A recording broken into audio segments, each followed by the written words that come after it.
Hi, parents.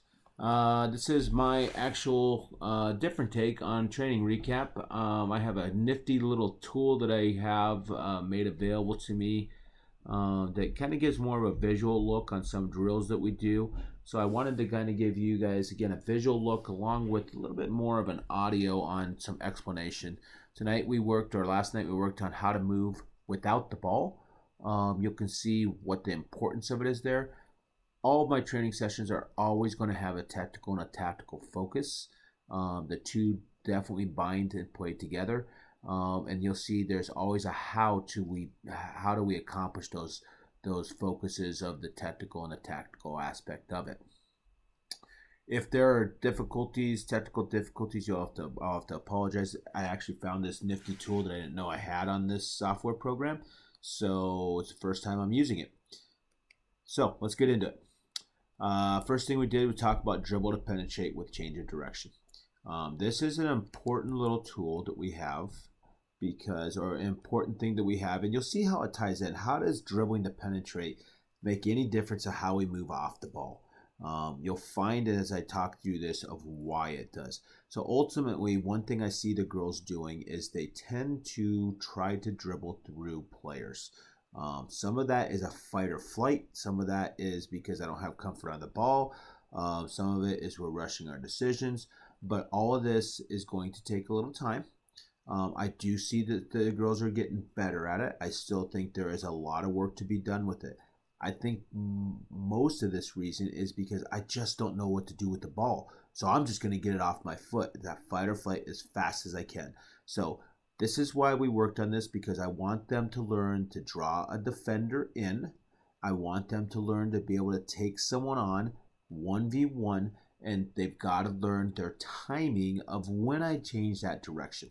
So you'll see here, and a little bit hard to see, there's 3 defenders here. We did this without pressure prior to this, and this is the one that we added pressure into it. And this is a passive pressure where I didn't allow full-on defense of this person coming and take them on. They could take 1 step out, and they could take 2 steps this way. It's about 3 yards, because that's about the distance I need to be able to create what we call positive space. So you'll see this person here. We worked 2 moves, an outside cut using the outside of our foot or slapping the ball on the outside. You'll see this person right here execute that, and then they come back this way, and this was just general. It doesn't show the exact movement of it. And then here where they actually knock it across their body, what we call an inside chop. Girls are starting to get fairly good with this. Some are still working on it. I wanted them to get back center every single time, if you notice, because I wanted them to learn that change of direction, and it was just kind of a repetitive thing. But the other thing is I wanted them to take them on 1v1.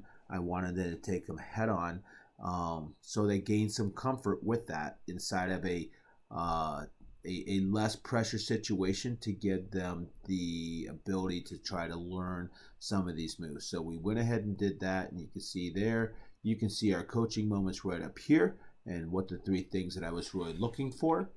And then we moved into, after this, we moved into another drill.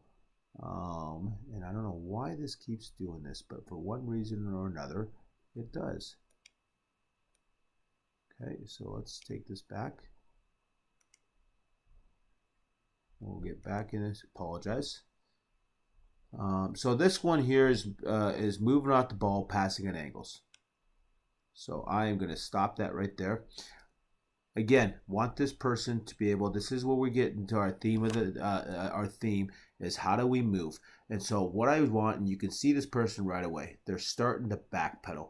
I'd rather see the girls backpedal, because when we turn, and if I were to imitate, and this person would turn their whole body and they would be running directly at this, they have no vision of what's going on over here, or they don't see what's going on over here. They might see here, but they don't know what's going here. They don't know what's going on over here because they're focused on getting out. I'd want to see them backpedal, keep my body open in a sideways on position. So I have vision here, I have vision here, and all over here, and I have vision up here. So we open our body, we make the pass, and you can see right up here, these key points to what we worked on, making sure we have a nice hard pass. We receive across the body. We play to our front foot, which is the foot opposite, is the farthest away from them, because we want to get that so we can have a positive touch into wherever we want to go. If we knock it to the back foot, we go backwards, and that's not what we want. So you can see here, I open up my body, I have positive space, I chomp up a few dribbles there, 1 or 2 dribbles, and you'll hear me say chomp up space. They receive across the body, so on and so forth, and we walk all the way through. So that is what we worked without pressure. We moved that into pressure here, and you'll see this, and I think this is just automatically starting. So you'll see draw defender in. Oh, I'm going to do this. Stop it here.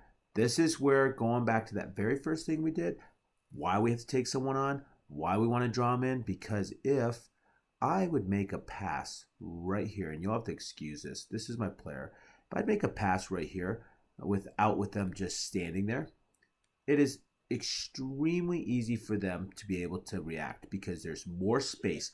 If I draw them in, my angle of approach or my angle of my pass is much better. So this is what we call it playing at angles, opening our body, making the field big. So what we worked on prior to without pressure, opening up our body, I draw them in, all of a sudden my field goes much bigger than what it was, and I have much more success.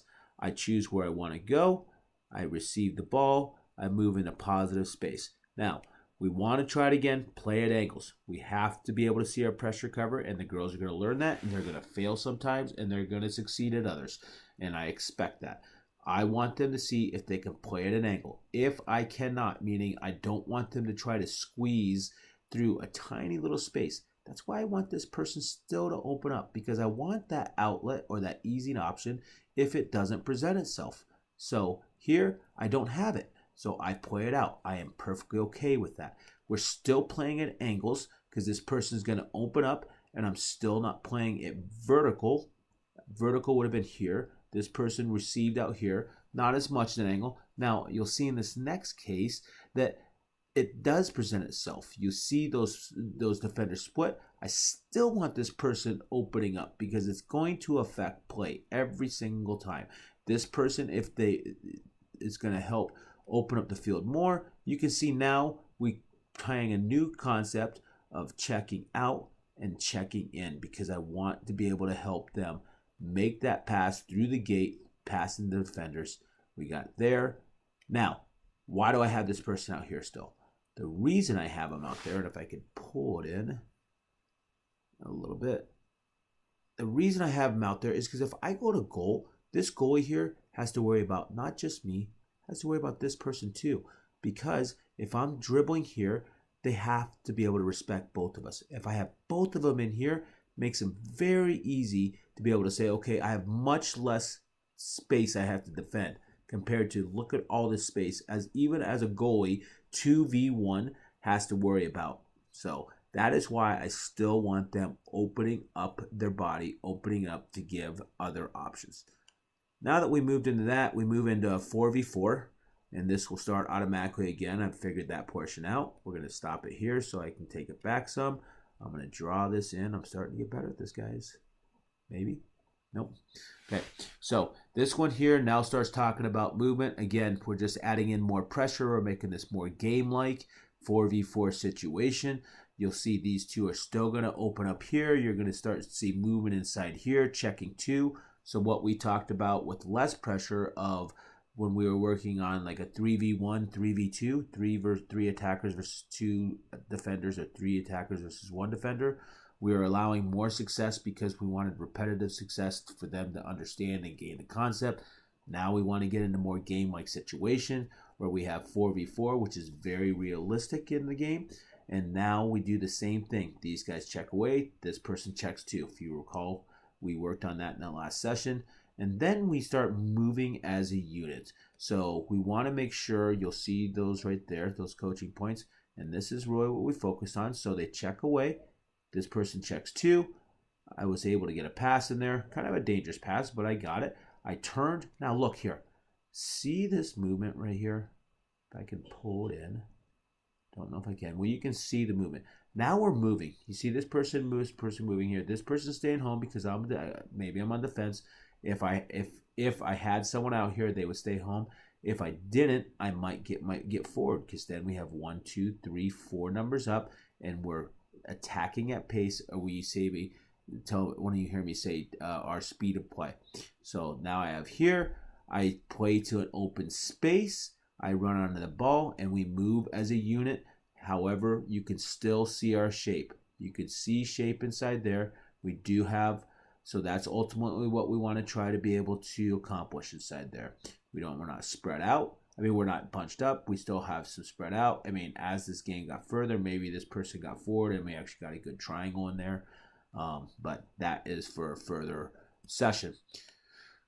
Last, we work into a full-sided game where I opened up the field. Same general concept here. I'm going to stop it there. You can see they pass outside here. Now, you can see the movement inside here. Totally different topic. However, still important because we are talking about movement off the ball. So if the ball is all the way over here, I do not expect my outside opposite mid to be on this side. I expect my forward to start to pull over here more so we can be in more support. So you'll see how everybody shifts. That's that movement off the ball that I'm talking about. Okay, right there. I get the ball just like we focused on in all those other drills that we did. Chomping up space.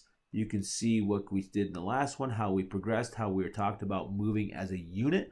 You can see everybody's moving, maybe one staying home. This one might stay home as well because we don't want to leave no defense. But the point is we have movement, we're passing, and notice because I didn't stay all the way over here, I made a much easier pass.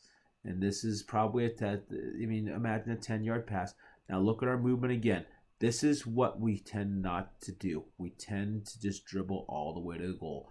Can we be a little more deceptive, get it on frame, and keep going? And so ultimately, that is what we covered in our session. I really enjoyed it. I thought the girls did fairly well with it. I think we'll continue to work on it, but I'm definitely seeing some successes. I hope you enjoyed this. And if you have any questions, definitely let me know. All right. Thank you so much and have a great night.